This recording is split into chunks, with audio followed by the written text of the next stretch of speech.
Já está disponível o livro As Doutrinas do Inferno e Suas Manipulações Dentro das Igrejas. Adquira hoje mesmo.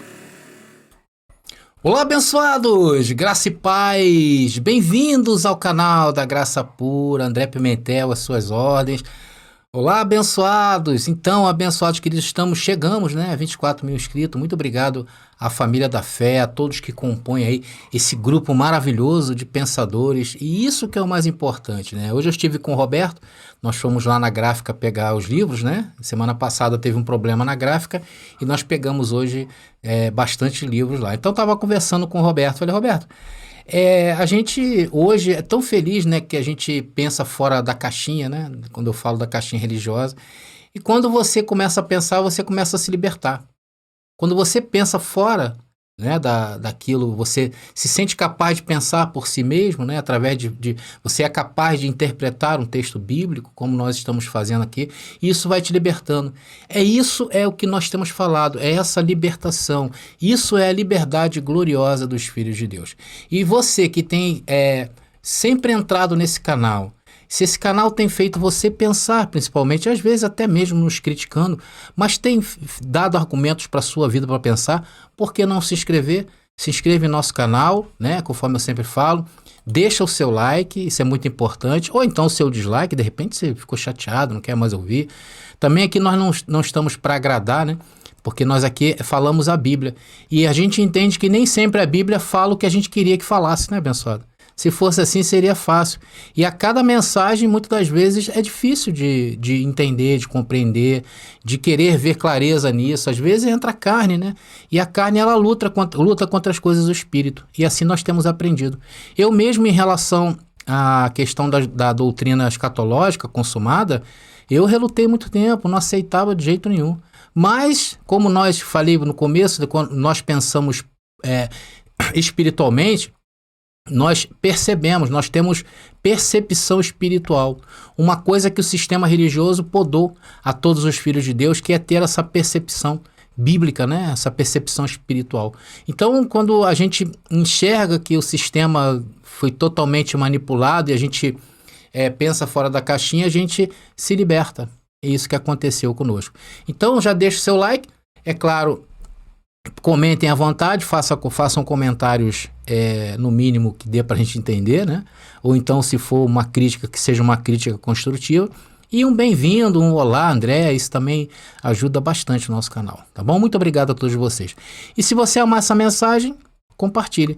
E se você quiser que o YouTube te avise, é só você tocar aí esse sininho, que o YouTube vai te avisar. Bom, como eu falei, né, estive hoje com o Roberto, batemos um papo todos os dias, sempre às terças-feiras é um dia muito especial para mim, e hoje foi segunda, porque geralmente eu pego os livros na terça-feira, e a gente esteve conversando, a gente já adquiriu uma prensa, né, para a gente começar a editar as nossas camisas, inclusive igual essa daqui, tá vendo? Que bonito, salmo, sempre salmo. Aí vem uma referência de Romanos, capítulo 9, versículo 22 a 24. Teremos muitas estampas, abençoado, realmente para nós foi tremendo. E a gente essa semana vai sair para comprar as camisas, né? E a gente vai ter um estoque bem bacana e vamos começar a mostrar para vocês essas estampas lindas, tá bom? Roberto, um abraço, muito obrigado, tá bom, meu irmão? E para você que ainda não adquiriu o livro, né? Um livro que está mudando vidas, é só você entrar em contato comigo hoje mesmo, por esse WhatsApp aí, tá? Que eu vou passar para vocês o que vocês vão fazer para adquirir esse livro comigo. Tá bom, queridos? Façam isso que vocês vão ver a vida de vocês entrar em outro nível de glória. Eu desafio você, tá bom? Se tem um livro que vai mostrar a você como se pensa biblicamente falando e também dentro da história, porque nós encontramos contextos na história que essa doutrina foi sendo mudada, é isso que nós vamos mostrar. E quando você começar a entender isso, a sua vida vai fazer isso aqui, ó. Você vai começar a pensar fora da caixinha. É isso que nós queremos. Tá bom, queridos? Entre em contato comigo hoje mesmo. Os abençoados me perdoem aí que eu estou um pouco resfriado. Bom, meus amados irmãos, então, vamos à mensagem de hoje. Uma mensagem que tem um tema tremendo, né? Vamos falar mais uma vez sobre a parousia de Jesus, né? Vamos mostrar evidências históricas da segunda vinda de Cristo. Então, abençoado, Uma das formas que o cristianismo tradicional tem de refutar o que falamos é dizer que não existem evidências na história de que a vinda de Cristo tenha sido realmente um fato acontecido no ano 70. Porque eles esperam, de certa forma, tudo de forma visível. Eles esperam que todos aqueles acontecimentos, o raio que sai do Ocidente, mostra até o Oriente, os mortos sendo ressuscitados, as tumbas se abrindo, a grande tribulação, a besta em ação no mundo, o chip na cara das pessoas, enfim, tudo isso que o sistema religioso construiu ao longo desses anos para driblar o ano 70. Então eles esperam a segunda vinda de Cristo dessa forma, de forma visível. E nós aqui deste canal, nós temos mostrado em vários vídeos vários fatos históricos que comprovam que há evidência sim. Então a proposta dessa mensagem é mais uma vez mostrar a vocês fatos históricos que comprovam a vinda de Jesus. Então, abençoados, vocês estão preparados? Vem para a graça que eu te explico.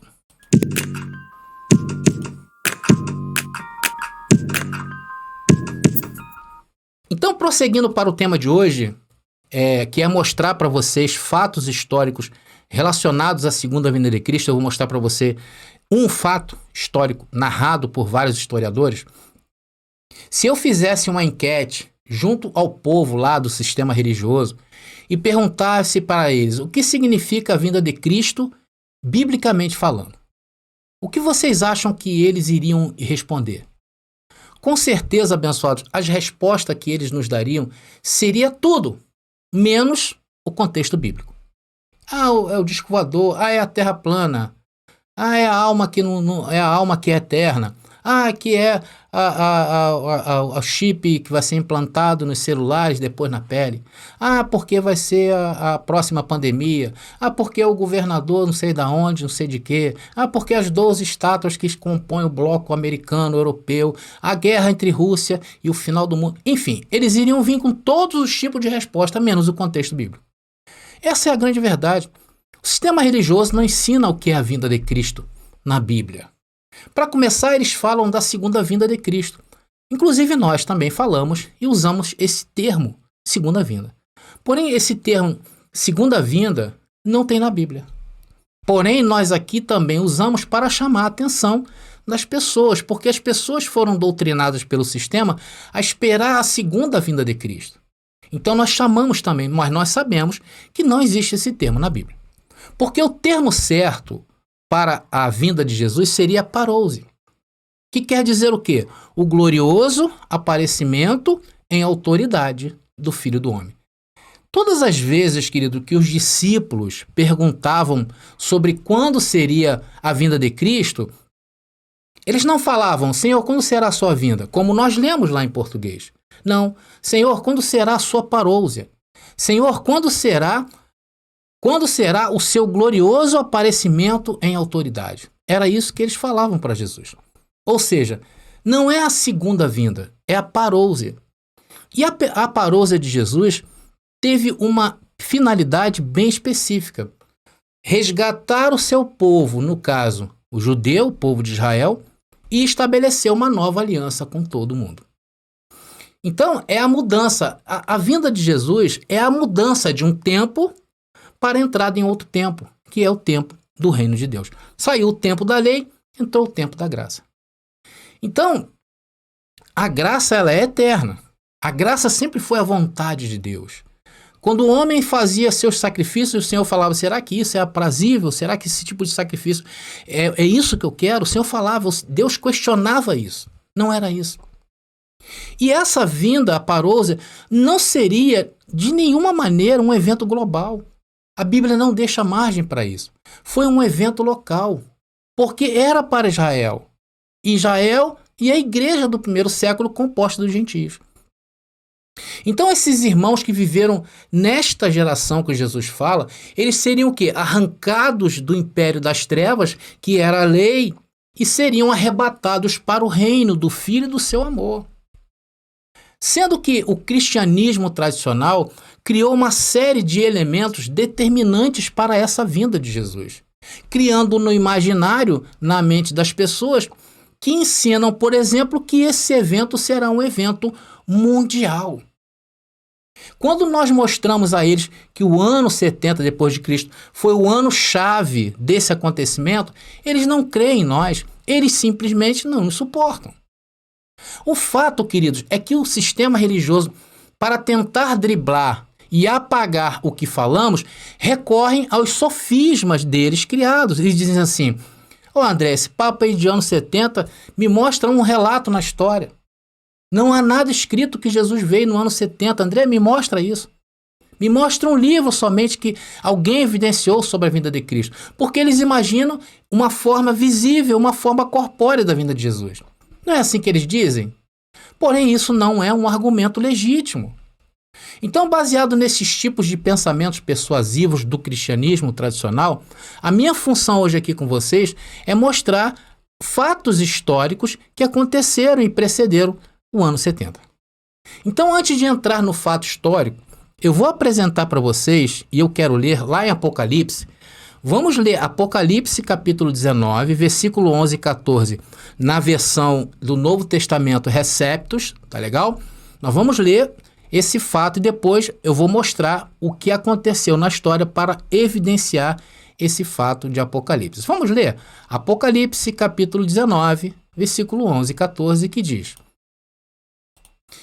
E vi o céu aberto, e eis um cavalo branco, e o que estava montado nele chama-se Fiel e Verdadeiro, e com justiça julga e peleja. E os seus olhos são como flocos, tá? Na versão Receptus é flocos, que são chamas de fogo, um brilho. E em sua cabeça há muitos diademas, com um nome escrito nele, ninguém menos que ele sabe. No caso, que ele mesmo, somente o Senhor que sabe. E vestido com uma roupa vestida de sangue, e seu nome é chamado a Palavra de Deus. E os exércitos no céu o seguem em cavalos brancos, vestidos de branco, carmesim e puro. Então, abençoados, esse foi um fato que João narrou, né? Isso aí foi um fato que João narrou em Apocalipse. E nós vamos ver fatos históricos que comprovam de pessoas que viram acontecimentos parecidos naquele dia. Vamos então primeiramente ao historiador Flávio Joséfo. E quem foi Flávio Joséfo, André? Me fala um pouquinho aí de Flávio Joséfo, que você sempre fala isso aí. Quem foi esse aí? Queridos, Flávio Joséfo foi um historiador que viveu nestes dias da queda do Templo de Jerusalém. Ele nasceu em 37 d.C., atravessou o ano 70 e morreu no ano 100 d.C. Ele morreu com 63 anos. Veja o que ele escreveu em seu livro, A História dos Hebreus. Vamos ler junto, que eu separei esse texto aqui para vocês. Vamos ver o que Flávio Joséfo testemunhou acerca, que nós vamos linkar com o Apocalipse que nós lemos. Está escrito ali: Um pouco depois da festa, a 27 de maio, aconteceu uma coisa que eu temeria relatar.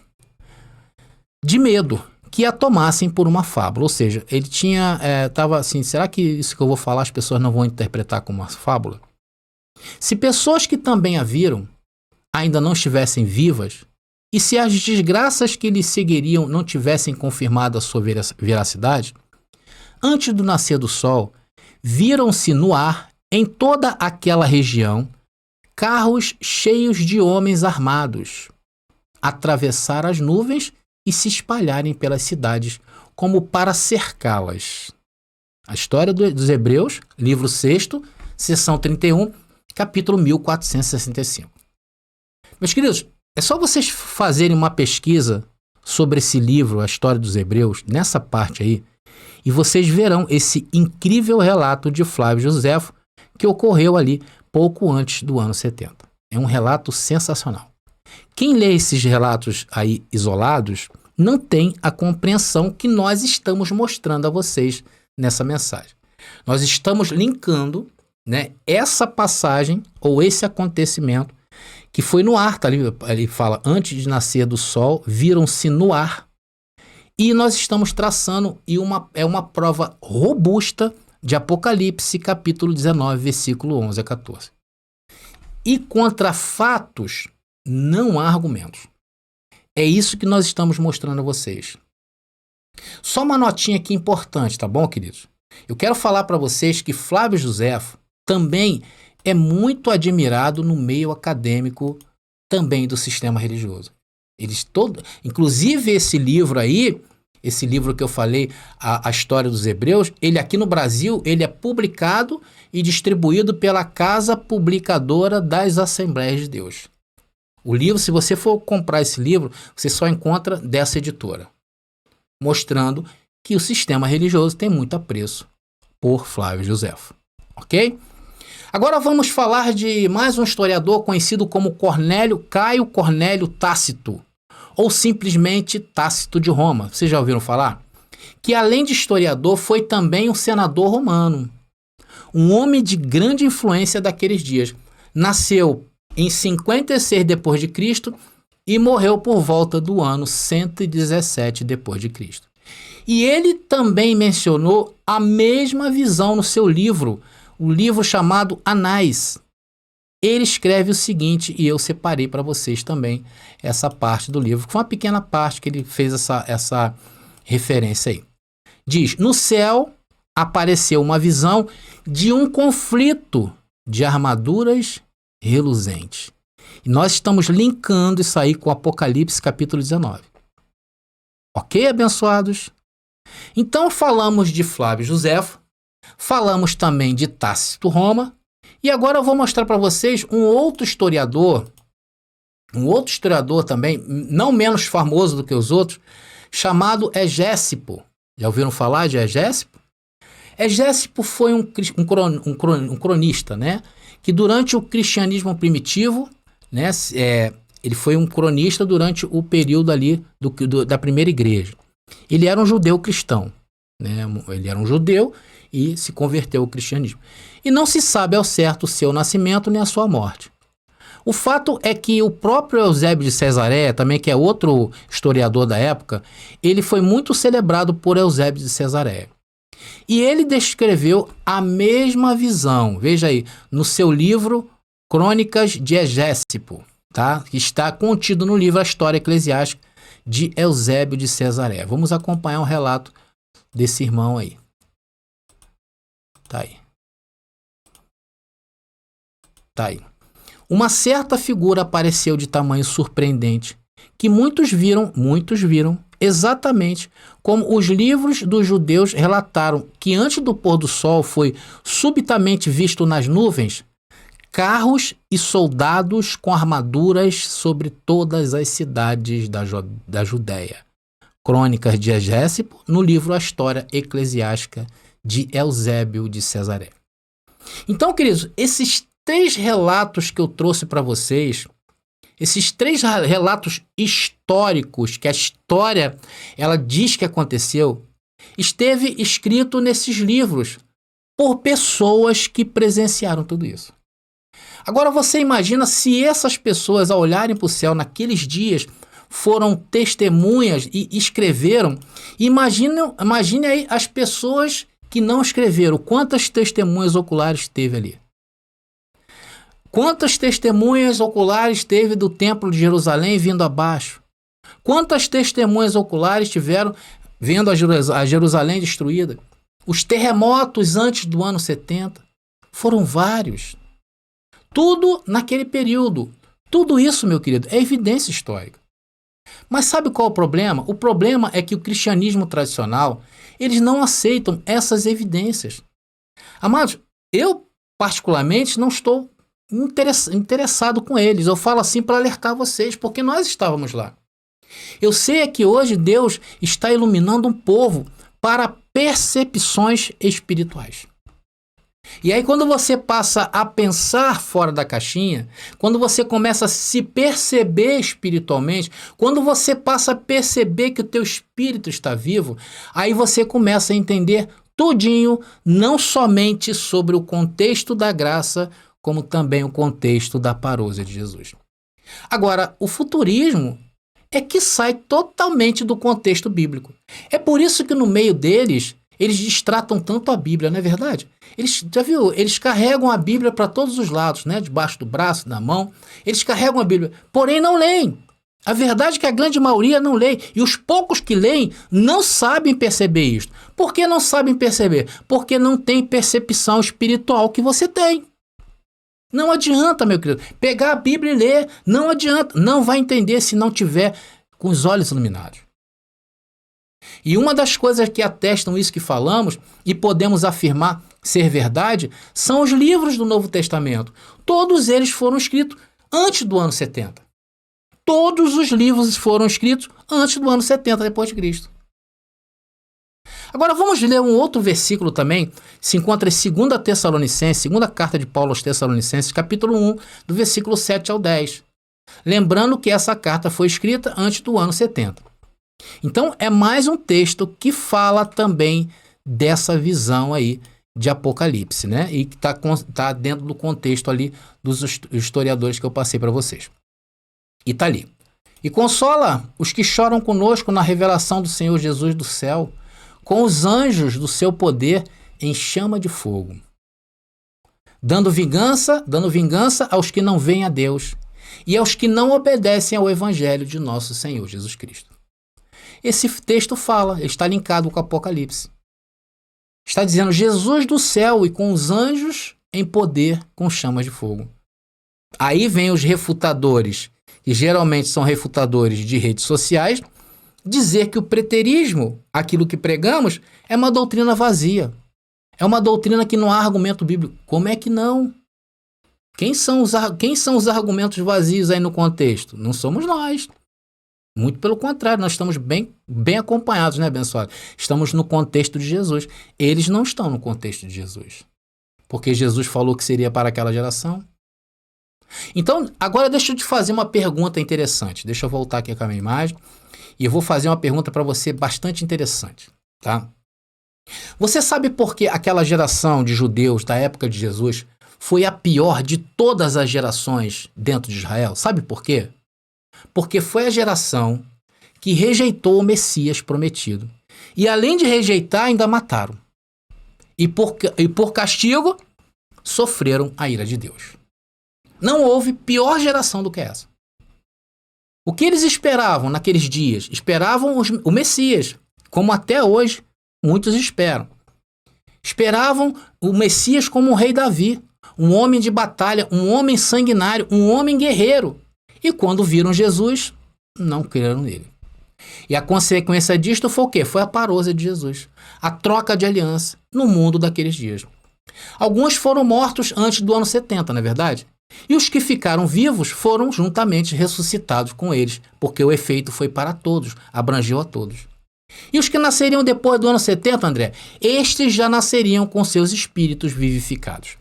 Mas uma coisa é você se perceber espiritualmente, porque ter espírito vivificado ou saber que o espírito está vivificado é ter essa percepção. E a primeira coisa que essa percepção espiritual nos mostra é que o sistema religioso está todo errado.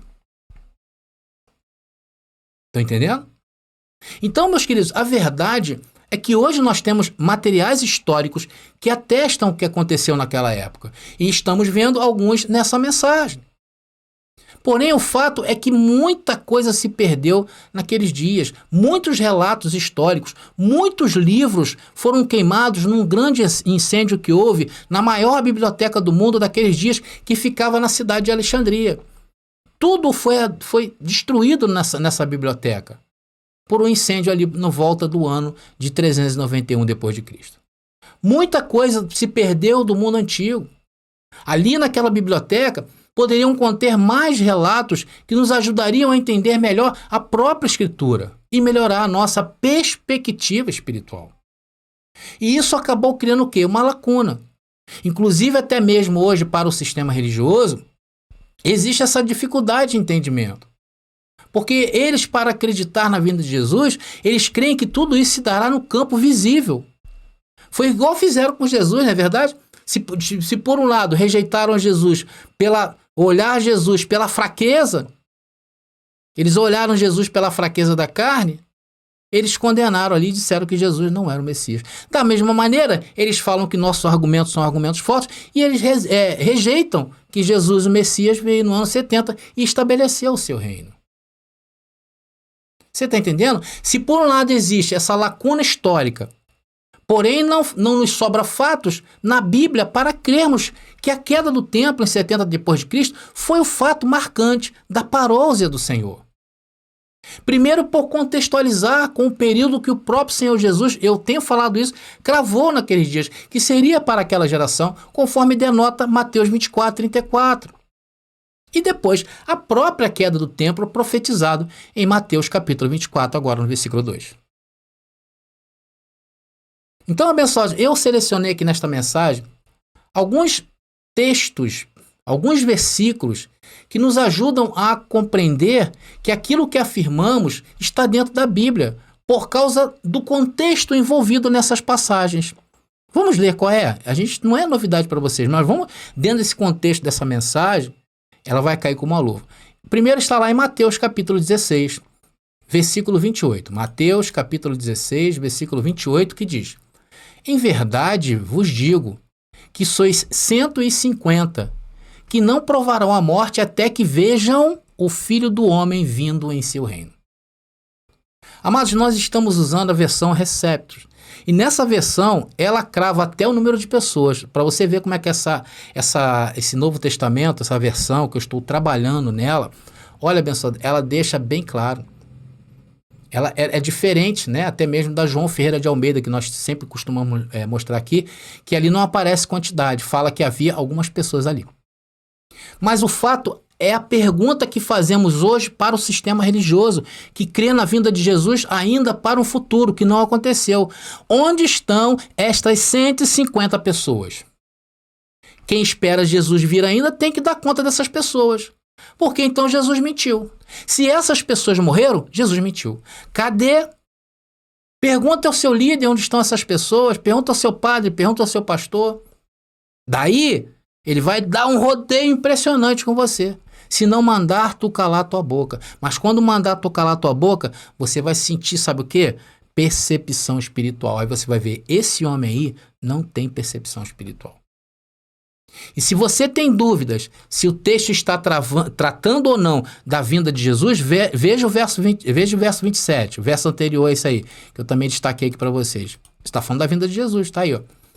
Porque o Filho do Homem vem na glória de seu Pai com seus anjos, e então retribuirá a cada um segundo a sua obra. Tá aí, tem dúvida? Agora vamos ver mais um versículo que questiona esse futurismo da parousia de Jesus. Vamos ver, abençoados? Vamos lá, vamos pedir explicações para ele, né? Eles não falam que Jesus vai vir? Está lá em Atos capítulo 1, 11. Olha, abençoado, esse texto aí eu não vou nem ler na versão Receptus, tá bom? Porque na versão Receptus não mostra nada disso aí.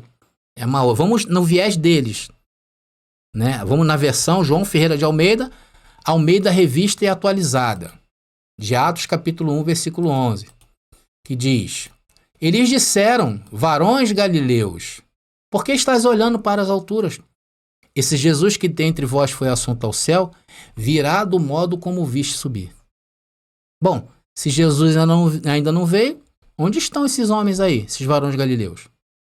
Será que eles estão aí na sua igreja, abençoado? Você que me critica tanto, pode ser que esteja na sua igreja, né? Fazendo corrente aí de 7 semanas, será? Tá entendendo, abençoado? A conta não fecha? Cadê esses homens? Se o que falamos é mentira e o que eles falam é verdade, onde estão essas pessoas?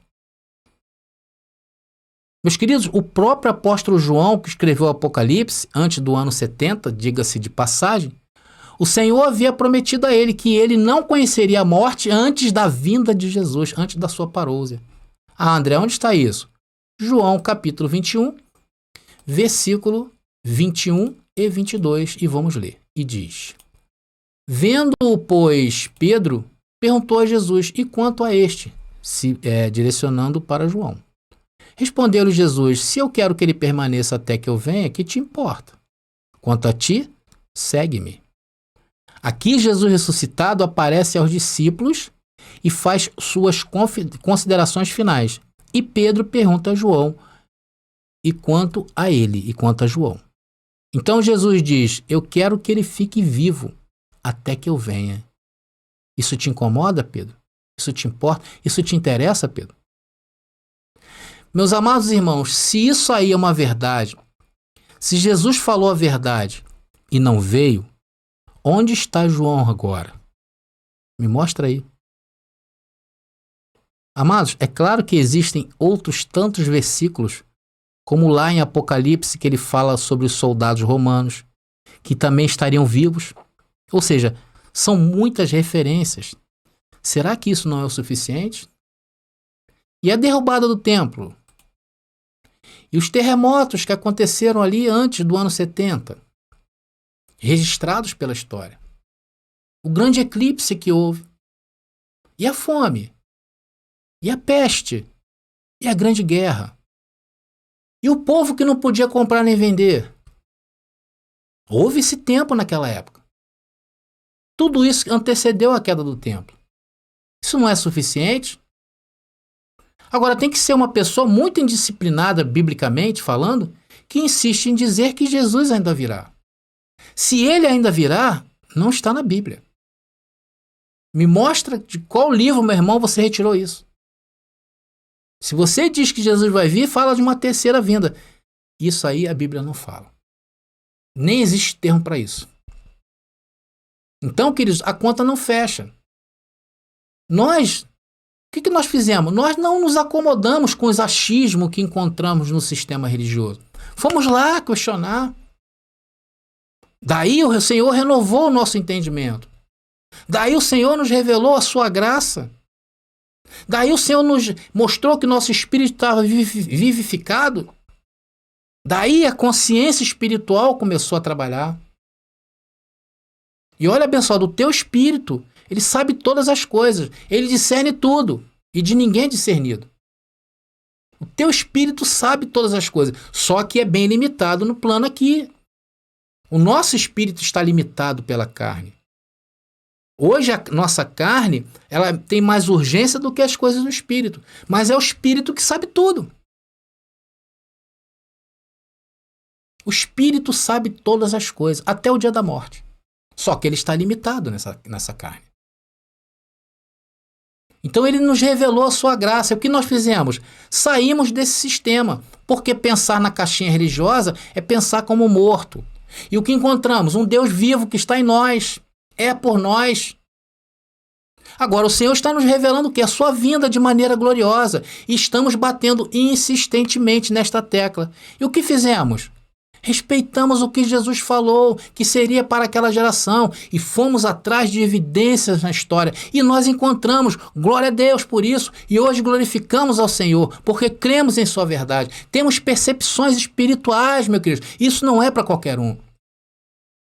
Na nossa mente não ficou pedra sobre pedra que não fosse retirada do sistema religioso para que pudéssemos entender a sua glória. E hoje nós entendemos a sua glória. Hoje nós regozijamos no Senhor porque estamos no seu reino. Sabemos que estamos e usufruímos disto. Ah, André, você tem a vida aí maravilhosa? Não, abençoado, ninguém está falando por isso. É por fé. No reino se entra por fé. Bom, abençoados, estamos então encerrando mais essa mensagem, uma mensagem que mais uma vez questiona todo esse sistema religioso e nos mostra a nossa posição. Isso é bom, que nos mostra, quando você fala assim, poxa, é verdade, isso é uma grande vitória na sua vida. Tá bom, amados? Então, vou ficando por aqui. Eu gostaria só de rapidamente falar, era para me ter falado no começo, mas não deu. Eu vou fazer o seguinte, abençoados, como o tempo está um pouquinho reduzido para mim, eu só vou colocar vídeo às segundas, quartas, sextas e domingos, tá bom? E depois eu vou escolher temas específicos para esse dia. E durante a semana a gente vai procurar fazer uma live. Tá legal, abençoados? Estamos concordados assim? Bom, então agora eu vou ficando por aqui. Graça e paz aí. E até a próxima mensagem.